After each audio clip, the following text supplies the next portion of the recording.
சின்ன கிராமம் திண்டுக்கல் பக்கத்துல எங்க அம்மாவுடைய ஊர். அங்க ஒருத்தர் இருந்தார், ஹாஜாபாய்னு ஒருத்தர் இருந்தார். ஒரு சாதாரண மனிதர், சைக்கிள்ல தான் வருவாரு.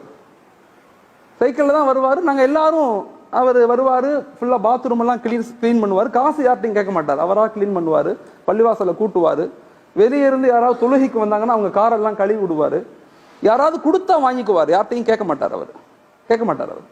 ஆனா என்ன சொல்லுவார், யார் முசாவா பண்ணாலும் எல்லாத்துக்கும் முசாவா பண்ணுவாரு. நான் ஹஜ்ஜுக்கு போறேன் துவா செய்யுங்க, எப்படி சொல்லுவார்.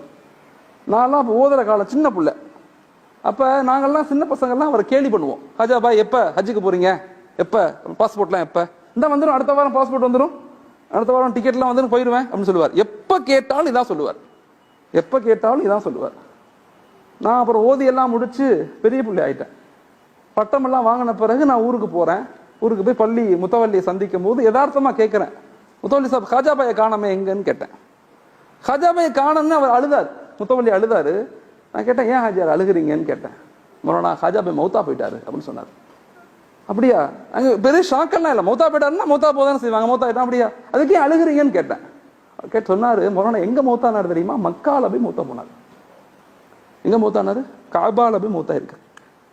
எனக்கு ரொம்ப ஷாக், எப்படி ஹாஜியார் அப்படின்னு கேட்டேன். மோனா என் தொழுகைக்கு ரோட்டு மேல அந்த பள்ளி இருக்கும்.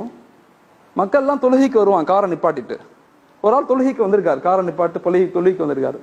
தொழுதுட்டு அவர் போகும்போது சாப்பாடு வாங்கி தரட்டுமா, காரெல்லாம் துடைக்கட்டுமான்னு ஹாஜாபாய் கேட்கிறாரு. அதெல்லாம் ஒன்றும் வேணாம், நான் போறேன். அவர் போகும்போது முசாவா பண்ணிருக்காரு. முசாவா பண்ணி நல்லா துவா இருக்கீங்களா, துவா செய்யுங்க, ஹஜ்ஜுக்கு போறேன்னு இருக்காரு. அவர்கிட்ட போய் அவர் கேட்டாரு, எந்த ஹஜ்ஜுக்கு போறீங்க, எப்போ போறீங்கன்னு கேட்டாரு. அதெல்லாம் தெரியல, ஹஜ்ஜுக்கு போறேன். எந்த டிராவல்ஸ்ல போறீங்கன்னு கேட்டிருக்காரு. அவர் டிராவல்ஸ்னா என்னன்னு தெரியாது அவருக்கு.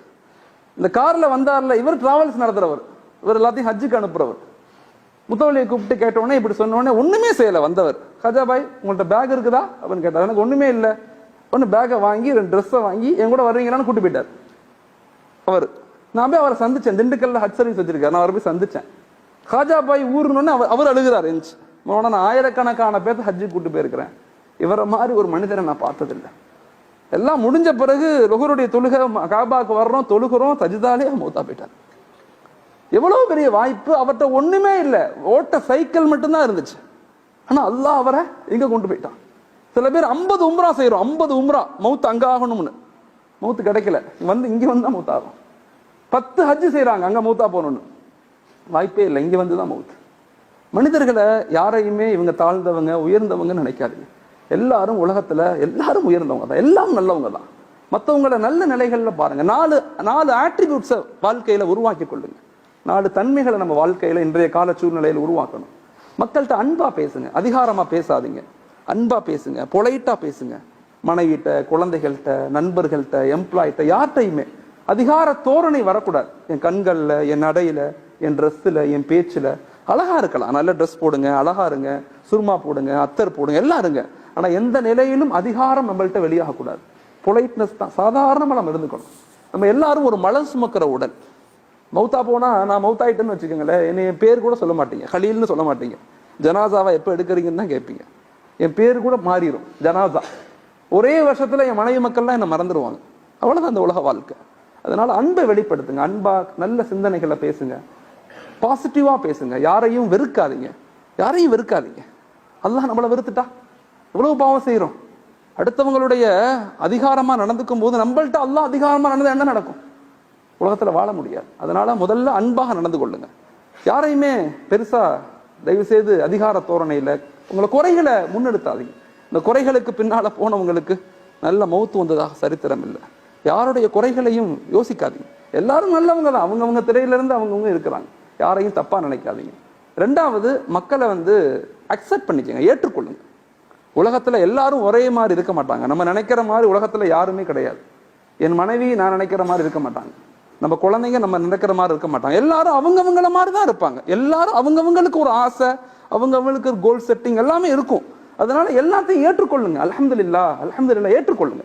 எப்ப அக்செப்டன்ஸ் வருதோ எங்கள்கிட்ட ஸ்ட்ரெஸ் இருக்காது, மன அழுத்தம் இருக்காது, எதுவுமே எங்களுக்கு நோயே வராது. இன்னைக்கு உலகத்துல 36%, 37% முஸ்லிம்கள் நோயாளிகள். 100 பேர்த்துல 37 பேர் நோயாளிங்கிறான். ஹாஸ்பிட்டலுக்கு போனா நம்ம தான் அதிகமா இருக்கும். காரணம் என்ன? ஸ்ட்ரெஸ், மன அழுத்தம் எல்லாம். அதனால அக்செப்ட் பண்ணுங்க, ஏற்றுக்கொள்ளுங்க. அல்லாஹ் எனக்கு எதை கொடுக்கறானோ அது சிறந்தது. மாஷா அல்லாஹ். மூணாவது, எல்லா நிலையிலையுமே மக்களை மன்னிச்சிடுங்க. தண்டிக்க நினைக்காதீங்க, யாரையும் தண்டிக்காதீங்க. அஹ்ஸின் கமா அஹ்ஸன் அல்லாஹ். அல்லாஹ் நமக்கு உபகாரம் செய்வதை போல நம்ம உபகாரம் செய்யணும். யாரையும் தண்டிச்சு கஷ்டப்படுத்திடக்கூடாது. அல்லாஹ் நம்மளை மன்னிக்கணும்னு ஆசைப்பட்டோம்னா மற்றவங்களை மன்னிக்கணும். அடுத்தவங்களுக்கு குறைகளை மறைச்சிட்டோம்னா அல்லாஹ் நம்ம குறைகளை மறைச்சிருவான், நம்மளை அல்லாஹ் மன்னிச்சிருவான். ஹஸரத் காலித் இப்னு வலீத் ரலியல்லாஹு கேள்விப்பட்டிருப்பீங்க. காபாவுடைய மக்காவுடைய வெற்றிக்கு முன்னாடி ஸல்லல்லாஹு அலைஹி வஸல்லம் உட்கார்ந்து இருக்காங்க. ஒரு சஹாபி வர்றாங்க. சஹாபி யாருன்னா காலித் இப்னு வலீத் ரலியல்லாஹுடைய அண்ணன். அவர் வர்றாரு, முசாஃபா பண்றார் ரசூல்ட்ட. நபி கேட்குறாங்க, நல்லா இருக்கீங்களா? நல்லா இருக்கேன். உங்க தம்பி ஏன் என்ன புரிஞ்சிக்க மாட்டேங்கிறார்? காலித் இப்னு வலீத் ரலியல்லாஹு என்னை ஏன் புரிஞ்சிக்க மாட்டேங்கிறார்? நான் நல்லதுதானே சொல்றேன், நான் யாரும் தப்பு சொல்லலையே. அவரை கேட்டதா சொல்லுங்க, சலாம் சொல்லுங்கன்னு சொல்றாங்க. காலித் இப்னு வலீத் ரலியல்லாஹுடைய அண்ணன் வீட்டுக்கு போறார். அவர் யாரு? காலித் இப்னு வலீத் ரலியல்லாஹு யாருன்னு சொன்னா, பத்ர்ல வந்தது எதிரியாக, உஹதுல வந்தது எதிரியாக, கந்தக்ல வந்தது எதிரியாக மட்டும் இல்ல, ரசூலை கொலை செய்யணும்னு வந்த ஒரு நௌதுபில்லா. ரசூல் கேட்கறாங்க, அவர் நல்லா இருக்காரா? அண்ணன் போய் தம்பிட்ட சொன்னோடனே காலித் இப்னு வலீத் ரலியல்லாஹு எந்திரிச்சு அழுகுறாங்க. ரசூல் என்ன கேட்டாங்களா? ஆமா, உங்களை தான் கேட்டாங்க, நலம் விசாரிச்சாங்க, நல்லா இருக்கீங்களான்னு கேட்டாங்க, உங்களுக்கு துவா செஞ்சாங்க. அப்படியே ஒடியாந்தார். காலித் இப்னு வலீத் ரலியல்லாஹு வந்தாங்க, ரசூலுடைய கையை பிடிச்சாங்க. அஷ்ஹது அல்லா இலாஹ இல்லல்லாஹ் வ அஷ்ஹது அன்ன முஹம்மதன் அப்துஹு வ ரசூலுஹு. கலிமா சொல்லி இஸ்லாத்துக்கு வந்துட்டாங்க. அவங்க பேர் என்ன? சைஃபுல்லா, அல்லாஹுடைய வாள்னு பின்னாடி பேர் எடுத்தாங்க. எந்த யுத்தத்துக்கு போனாலும் வெற்றி. அவ்வளோ பெரிய வலிமையான நபர். அந்த மன்னிப்பின் காரணமாக எவ்வளவு மக்களை நாங்க மன்னிக்கிறதே இல்லை. மனைவியை மன்னிக்கிறது இல்லை, அண்ணனை மன்னிக்கிறது இல்லை, தம்பியை மன்னிக்கிறது இல்லை, எம்ப்ளாய் யாரையும் மன்னிக்கிறது இல்லை. தயவு செய்து மன்னிக்கக்கூடிய தன்மைகளை அதிகரிச்சுக்கணும். மூணாவது, உம்மத்துக்காக துவா செய்யணும். நமக்காக மட்டும் நம்முடைய வாழ்க்கையை வச்சுக்காம சமூகத்துக்காக. ஒபுத்தகை ஃபீமா ஆத்தாக் அல்லாஹ், ஒபுத்தகை ஃபீமா ஆத்தாக் அல்லாஹ். எனக்கு கொடுக்கப்பட்டது நான் தேடிய ஒன்று அல்ல, அல்லாஹ் எனக்கு கொடுத்தது. என்னுடைய அறிவு, என்னுடைய பொருளாதாரம், என்னுடைய கல்வி, என்னுடைய அதிகாரம், எனக்கு கொடுக்கப்பட்ட பொறுப்புகள் எல்லாம் நான் கஷ்டப்பட்டு அடைஞ்சதல்ல, அல்லாஹ் என்னை செலக்ட் பண்ணி கொடுத்தது. அது எனக்கு ஆனது மட்டுமல்ல, எல்லாத்துக்கும் ஆனது. அப்படிங்கிற மனநிலையை நாமளும் உருவாக்கணும். நம்முடைய குழந்தைகளோட உட்கார்ந்து பேசுங்க, மனைவியோடு உட்கார்ந்து பேசுங்க, சமூகத்தை அல்லாஹோடு இணைக்க முயற்சி செய்யுங்க. எப்பயுமே பிரச்சனைகளை பேசாதீங்க, தீர்வுகளை பேசுங்க. பிரச்சனைகள் ஷைத்தான் இருக்கிற வரைக்கும் பிரச்சனைகள் இருக்கத்தான் செய்யும். பாசிட்டிவா திங்க் பண்ணுங்க. எல்லாமே நல்லதுக்கு தான், எல்லாம் நல்லா தான் நடக்குது. எல்லா மக்களும் விழிப்புணர்வு அடைஞ்சிட்டாங்க. ஆனா சரியான பிளான், சரியான சிஸ்டம், சரியான இலக்குகளை நம்ம உருவாக்கும் போது அல்லாஹ் நம்மளை கபூல் செய்யறான். இந்த உம்மத்தை அல்லாஹ் தஆலா பாதுகாக்கிறான். அப்படிப்பட்ட சமுதாயமாக அல்லாஹ் என்னையும் உங்களையும் ஆக்கி அருளணும். ஆமீன். அஸ்ஸலாமு அலைக்கும் வரஹ்மத்துல்லாஹி தஆலா பரகாத்துஹு. ஜஸாக்குமுல்லாஹ். எங்க ஊர்ல நான் ஒரு ராஜகாப்பட்டி